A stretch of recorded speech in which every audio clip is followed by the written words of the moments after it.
ನಮಸ್ಕಾರ ವೀಕ್ಷಕರೇ, MMK TV ಕನ್ನಡಗೆ ಸ್ವಾಗತ. ನಾನು ಮೋಹನ್. ದೊಡ್ಡಬಳ್ಳಾಪುರ ಕೈಗಾರಿಕಾ ಪ್ರದೇಶದಲ್ಲಿ ರಸ್ತೆ ಅವ್ಯವಸ್ಥೆಯಾಗಿದೆ.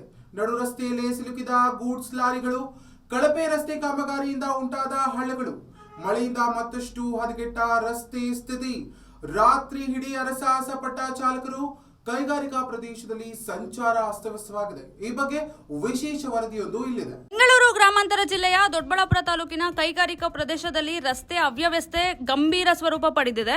ಅರಹಳ್ಳಿ, ಗುಡ್ಡದಹಳ್ಳಿ ಕೈಗಾರಿಕಾ ಪ್ರದೇಶಗಳಲ್ಲಿ ಕಳಪೆ ಮಟ್ಟದ ರಸ್ತೆ ಕಾಮಗಾರಿಕೆಯಾಗಿದ್ದರಿಂದ ನಡು ರಸ್ತೆಯಲ್ಲೇ ಗೂಡ್ಸ್ ಲಾರಿಗಳು ಹಾಗೂ ಟೆಂಪೋಗಳು ಹಳ್ಳದಲ್ಲಿ ಸಿಲುಕಿಕೊಂಡಿವೆ. ರಾತ್ರಿ ಸುರಿದ ಮಳೆಯಿಂದ ರಸ್ತೆ ಮತ್ತಷ್ಟು ಹದಗೆಟ್ಟು ದೊಡ್ಡ ಹಳ್ಳಗಳು ಉಂಟುಮಾಗಿದ್ದು, ಪರಿಣಾಮವಾಗಿ ಕೈಗಾರಿಕಾ ಪ್ರದೇಶಗಳಲ್ಲಿ ಸಂಚಾರ ಸಂಪೂರ್ಣ ಅಸ್ತವ್ಯಸ್ತಗೊಂಡಿದೆ.